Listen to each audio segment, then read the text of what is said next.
Assalamualaikum warahmatullahi wabarakatuh. Selamat pagi anak-anak, tentunya kalian kabarnya baik-baik semua.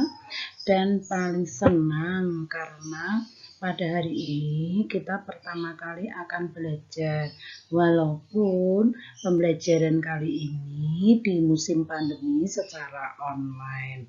Sehingga pada masa pengenalan lingkungan sekolah atau MPLS ini dilaksanakan secara daring. Untuk itu kita mulai materi pembelajaran di masa pandemi. Saya adalah pengawas SMP Kota Salatiga, yaitu Ibu Endang Dwi Wahyuni. Di mana apabila nanti anak-anak belajar di masa pandemi ini, yaitu di jenjang tingkat TK, SD dan SMP, ada dua cara, yaitu satu, pembelajaran tatap muka terbatas. Jadi di sini jumlahnya dibatasi, jaraknya juga. Misalnya kalau di TK itu jaraknya 1,5 meter dari antar satu siswa dengan siswa yang lain, itu dibatasi untuk 5 orang per kelas. Sedangkan kalau SD dan SMP maksimal 18. Ini karena dibatasi, maka pembelajaran tatap muka terbatas. Sedangkan yang kedua, pembelajaran jarak jauh, yaitu pembelajaran yang dilaksanakan secara online atau secara daring, ya. Karena adanya aturan dari pemerintah yaitu PPKM dari tanggal 3 sampai 20 Juli 2021, maka pembelajaran kali ini masih menggunakan pembelajaran jarak jauh atau PJJ. Nah, di sini anak-anak, untuk pembelajaran tatap muka terbatas, ini akan kita praktekkan satu-satu, yaitu kita akan mengadakan praktek. Praktek itu misalnya, anak-anak nanti dalam mata pelajaran menggambar. Nah, menggambar ini akan kita diskusikan. Diskusinya ya berjarak nanti. Nah, dengan teman-temannya akan berkolaborasi atau kerjasama untuk menggambar tentang apa? Lingkungan misalnya. Kemudian bagaimana kita mengamati lingkungan kita, merefleksi diri bahwa lingkungan sekolah kita kurang bersih misal. Nah, untuk kebersihan kelas ini maka kita akan melaksanakan umpan balik, yaitu catatan-catatan di mana kita harus mengadakan regu piket untuk kebersihan, Jumat bersih dan lain sebagainya. Kemudian ini contoh dari pembelajaran yang terbatas tadi. Ini jaraknya 1,5, selalu mengikuti protokol kesehatan yang sudah disampaikan oleh Dinas Pendidikan dan Kesehatan, yaitu selalu memakai masker, jaga jarak, cuci tangan dan lain sebagainya. Kemudian pembelajaran itu kalau itu membutuhkan kita harus bekerja sama, itu juga berjarak. Di sini kita bareng-bareng gambar tentang lingkungan misalnya. Nah, tadi menggambar tentang lingkungan sekolah kita. Kemudian pembelajaran jarak jauh, kalau pembelajaran jarak jauh itu menggunakan teknologi pembelajaran dengan komputer atau dengan teknologi interaktif dengan HP atau handphone. Kemudian teknologi komunikasi satu arah yaitu dengan radio misalnya, Radio Salatiga. Kemudian ataupun kalau tiga-tiga ini tidak terjangkau, maka guru akan melaksanakan kunjungan, namanya guru kunjung atau guling, guru keliling. Dan pembelajaran jarak jauh ini berbagai macam media yang digunakan, yaitu yang pertama handphone, itu bisa dengan video call, WhatsApp, kemudian juga dengan Google Classroom dan lain sebagainya. Sedangkan untuk pembelajaran jarak jauh yang lain yaitu dengan komputer. Nah, di sini kalau tadi menggambar lingkungan, Oh, saya akan menggambar tentang lingkungan menggunakan aplikasi apa? Banyak sekali aplikasi di situ yang disiapkan oleh Google di sini dari internet. Yaitu misalnya saya menggambar dengan aplikasi Canva, namanya Poster of Canva, menggunakan poster My Wall, menggunakan dengan Filmora, PowerPoint, dan lain sebagainya. Nanti kalian akan belajar seperti itu. Kemudian ini hasilnya poster-poster tadi yang digambar secara aplikasi, yaitu dengan cara aplikasi. Ini jaga kebersihan, kemudian jaga kebersihan agar tidak punah seperti ini. Ini semua kita bisa melihat di aplikasi tersebut. Kemudian Hari Lingkungan Hidup Sedunia, misalnya ini 5 Juni, kita bisa berselancar lewat internet. Nah, ini setelah 1 tahun nanti, itu tadi salah satu hasil dari misalnya nanti mata pelajaran IPA. Itu ya SD SMP itu mata pelajaran IPA. Berarti ada hasil dari mata pelajaran bahasa Inggris, ada hasil dari matematika, dan lain sebagainya. Kalau itu disatukan setiap kelas, maka ini ada gelar karya. Gelar karya satu kelas, ada gelar karya satu sekolah. Nah, hasil akhir ini nanti akan ditunjukkan pada Bapak Ibu, orang tuamu, Bapak Ibu guru yang lain, dan juga pada Bapak Ibu komite dan semuanya untuk melihat bahwa 1 tahun itu hasil dari pembelajaran yang berupa sikap, pengetahuan, keterampilan itu bisa dipublikasikan, bisa disampaikan oleh Bapak Ibu guru melalui gelar karya siswa, baik secara online maupun secara offline. Jadi di sini nanti kalau 1 tahun ini mulai pada bulan Juli, maka pada bulan Juni ini sudah ada hasilnya, Juni tahun 2022. Ada hasilnya. Ini loh hasil karya kelas 7A, hasil karya kelas 1 ya, 1 SD, hasil karya.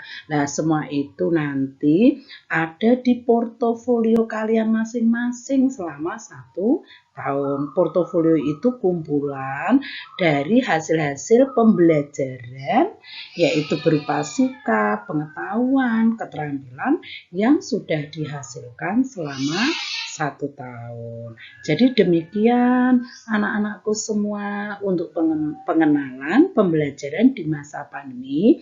Apabila kita masuk nanti berarti pembelajarannya dengan pembelajaran terbatas, sedangkan kalau yang belum boleh misalnya pada zona merah, ini kita pasti pada zona merah banyak yang terkena virus corona, ini berarti kita pembelajarannya tetap jarak jauh.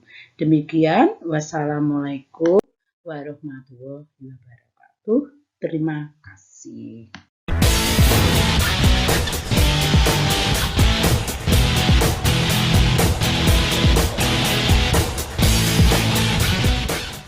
Assalamualaikum warahmatullahi wabarakatuh. Salam sejahtera untuk semuanya. Om Swastiastu, Namo Buddhaya. Salam kebajikan. Kepada yang terhormat Kepala Dinas Pendidikan Kota Salatiga, Ibu Zuni Ambarwati Sarjana Hukum. Yang saya banggakan anak-anakku ini yang sedang mengikuti masa pengenalan lingkungan sekolah atau MPLS tahun ajaran 2021-2022 untuk SD, SMP sekota Salatiga. Ya, sebelum kita mulai, perkenalkan dulu ya dalam kesempatan ini bersama saya Sutomo, agen penguatan karakter Puspeka Kemendikbudristek, yang akan menyampaikan materi berkaitan dengan sosialisasi penguatan profil pelajar Pancasila dalam menyongsong generasi Indonesia Emas 2045. Oke anak-anakku, ini sebelum kita lanjutkan materi, maka kita yel-yel dulu ya. Nah, jadi yel-yelnya biar semangat, imunnya kuat dan sehat. Nah, jangan dikira di rumah tidak semangat, ya di rumah harus semangat. Nah, maka ikuti gerakan Pak Tomo ini. Ayo, kalau Pak Tomo bilang, siapa kita? Indonesia. Siapa kita? Pelajar Pancasila. Salam, cerdas, berkarakter. Oke. Ini yel-yelnya ya. Ini harus kalau belum hafal nanti diulang-ulang. Siapa kita? Indonesia. Siapa kita? Pelajar Pancasila. Siapa kita? Pelajar Pancasila. Salam, cerdas, berkarakter. Nah, itu nanti bisa menjadi motivasi kita untuk mengingat profil pelajar Pancasila dengan yel-yelnya yang Pak Tomo sampaikan.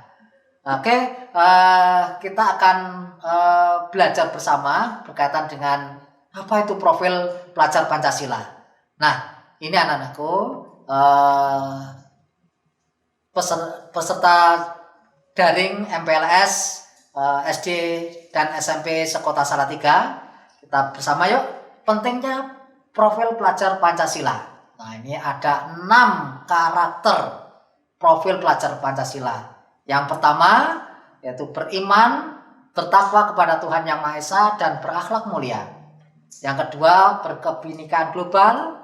Ketiga, bergotong royong. Yang keempat, kreatif. Kelima, bernalar kritis. Dan yang terakhir, keenam, mandiri.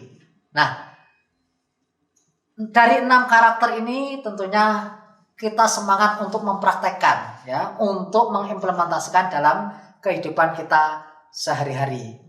Oke, selanjutnya anak-anakku, mari kita cermati bersama bagaimana yang pertama tadi, beriman, bertakwa kepada Tuhan Yang Maha Esa dan berakhlak mulia.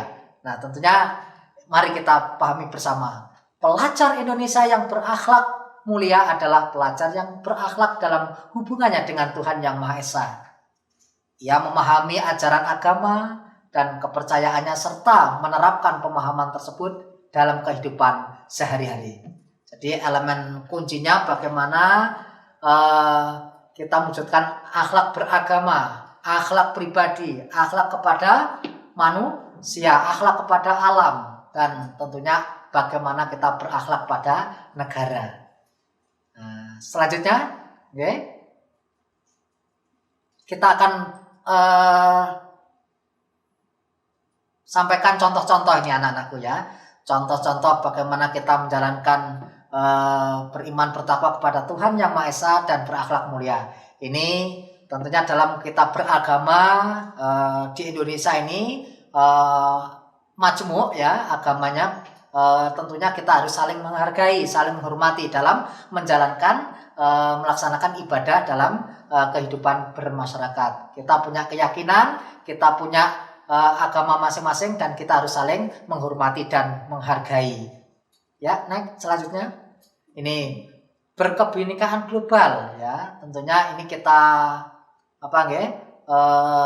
gali apa itu berkebinekaan global. Pelajar Indonesia mempertahankan budaya luhur, lokalitas dan identitasnya dan tetap berpikiran terbuka dalam berinteraksi dengan budaya lain. Sehingga menumbuhkan rasa saling menghargai dan kemungkinan terbentuknya budaya baru yang positif dan tidak bertentangan dengan budaya luhur bangsa kita. Nah, yang perlu kita cermati anak-anakku ya semuanya, elemen kunci berkebinekaan global ini yang pertama mengenal dan menghargai budaya. Banyak budaya kita yang ragam budaya yang kita dapatkan untuk di negara Indonesia ini. Tentunya kaya budaya inilah yang menjadi ciri khas bangsa Indonesia. Nah, kemampuan berkomunikasi interkultural dalam berinteraksi dengan sesama. Tentunya ini kita butuhkan karena kita tidak bisa hidup sendiri, tapi bagaimana kita berhidup sosial ya, bagaimana kita membangun komunikasi dengan baik dengan sesama. Yang ketiga itu refleksi dan tanggung jawab terhadap pengalaman kebinekaan. Nah, tentunya tidak diragukan lagi bahwa Indonesia inilah ragam kebinekaan, dan tentunya mari kita jaga kebinekaan ini menjadi sebuah kekayaan bangsa Indonesia yang terus kita jaga bersama. Selanjutnya, nah ini contoh anak-anakku ya, praktek dalam perkebinekaan global. Ini banyak contoh, ini meskipun contoh terbatas menjadi inspirasi bagi anak-anakku semuanya. Bagaimana tari di Indonesia itu juga luar biasa banyaknya. Nah, untuk mengamalkan nilai-nilai Pancasila ini bisa kita wujudkan dalam bentuk film pendek, dalam bentuk twibbon, dalam bentuk karya-karya yang lain. Tentunya inilah yang akan menjadi motivasi kita dalam terus menjaga atau melestarikan budaya di Indonesia. Nah, yang ketiga, karakter gotong royong. Nah, ini sudah sejak kecil ya, sejak kecil Pak Tomo sudah mengenal ini ya. Bagaimana mempraktekkan gotong royong itu? Ya, pelajar Indonesia harus memiliki kemampuan gotong royong. Ya, ini baik di rumah, terutama yang saat ini pandemi ya anak-anakku ya. Pandemi ini tidak menghalangi kita untuk bagaimana mendukung keluarga kita, lingkungan kita dalam melakukan gotong royong. Nah, bentuk gotong royong ini macam-macam, apalagi di pandemi ini harus hati-hati ya. Mari kita terus kobarkan semangat gotong royong itu, yaitu dengan kemampuan untuk melakukan kegiatan secara bersama-sama dengan sukarela agar kegiatan yang dikerjakan dapat berjalan lancar, mudah, dan ringan. Ini bisa kita lakukan di keluarga, di masyarakat, atau dalam kehidupan bersosial. Nah, ini bagaimana kita mampu berkolaborasi, kepedulian yang tumbuh pada diri kita, dan berbagi itu sudah melekat pada diri kita. Nah, ini kita memang jelas ya, tidak bisa hidup sendiri, tidak bisa hidup ya seorang diri, tapi kita adalah makhluk sosial. Kita harus mampu melakukan ya, beradaptasi, berkolaborasi dengan sesama teman-teman kita atau saudara-saudara kita. Nah, ini contoh-contoh, ini juga banyak contoh lain yang tentunya anak-anak juga sudah banyak melakukan praktek-praktek gotong royong di rumah maupun di lingkungannya, di lingkungan sekolah masing-masing. Selanjutnya anak-anakku, mandiri. Nah, ini sebuah karakter yang harus kita tanamkan pada diri kita. Pelajar Indonesia merupakan pelajar mandiri, ya, yaitu pelajar yang bertanggung jawab atas proses dan hasil belajarnya. Nah, mari kita pahami bersama bagaimana kita membangun kesadaran akan diri dan situasi yang dihadapi. Nah, yang kedua, regulasi diri, yaitu bagaimana kita mengatur diri kita. Nah, anak-anakku, dalam kondisi pandemi COVID-19 ini tentunya bagaimana kita tertantang untuk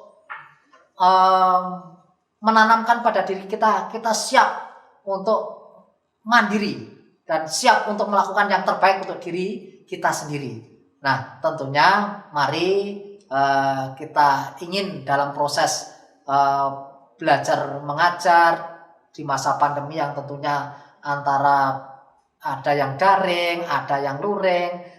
Tentunya ini kita harus saling memahami, saling memberikan motivasi, dan tentunya punya semangat yang sama dalam mengatasi pandemi ini. Saya yakin anak-anakku yang hebat ini ya, anak-anakku yang luar biasa ini, generasi Indonesia Emas 2045 ya kalian ya. Insya Allah kalian adalah sosok yang mandiri dan siap menghadapi situasi kondisi yang saat ini tentunya kita hadapi, pandemi saat ini. Ya, silakan ini. Masih ingat ya, ketika kita masih bersama sebelum pandemi itu kan ada kegiatan pramuka, ini ada polcil. Itu kalau saat pandemi sekarang ya pada sendiri itu, ya. Sendiri, mengerjakan sendiri, bertanggung jawab sendiri, menyelesaikan sendiri. Tapi itulah karakter yang harus kita tanamkan pada diri kita, mandiri. Ya, dalam suatu kondisi apapun kita harus siap mandiri. Ya, nih selanjutnya yang kelima anak-anakku, bernalar kritis. Nah, bernalar kritis. Nah, tentunya Pelajar yang bernalar kritis ini mampu secara objektif memproses informasi baik kualitatif maupun kuantitatif. Ini membangun keterkaitan antara berbagai informasi, menganalisis informasi, mengevaluasi dan menyimpulkannya. Nah ini, saya yakin anak-anakku ya, anak-anak pelajar yang profil pelajar Pancasila ini insya Allah ya sangat luar biasa dalam kita menjalankan berpikir kritis ini, harus bernalar kritis ini harus kita tanamkan pada diri kita. Ya diantaranya bagaimana memperoleh dan memproses informasi dan gagasan. Nah tentunya ini anak-anakku tantangan kita saat ini. Teknologi adalah luar biasa saat ini. Menguasai di era teknologi ini, menguasai kita semuanya. Ya, dengan teknologi ini semuanya serba cepat, semuanya serba ya bisa kita lihat, bisa kita rasakan dalam mengikuti perkembangan teknologi ini. Tapi mari kita betul-betul bagaimana mampu menganalisis dan mengevaluasi penalaran secara kritis. Nah ini kemudian inilah contoh anak-anakku bagaimana bernalar kritis ini ya dimanapun meskipun daring itu bisa kita amati, tetap semangat anak-anak bertanya dengan Pak Mendikbud ya, dengan dimanapun kita bisa melaksanakan itu. Ada siswa juga bertanya pada Pak Wali Kota ya, bertanya pada Bapak Ibu Guru, bertanya kepada turis itu dengan keyakinan, dengan penuh semangat. Nah, itulah contoh-contoh bernalar kritis kita harus terus kembangkan pada diri kita. Nah, terakhir anakku, kreatif ini ya. Nah, saya yakin anak-anak semuanya adalah anak-anak yang hebat, luar biasa, kreatif.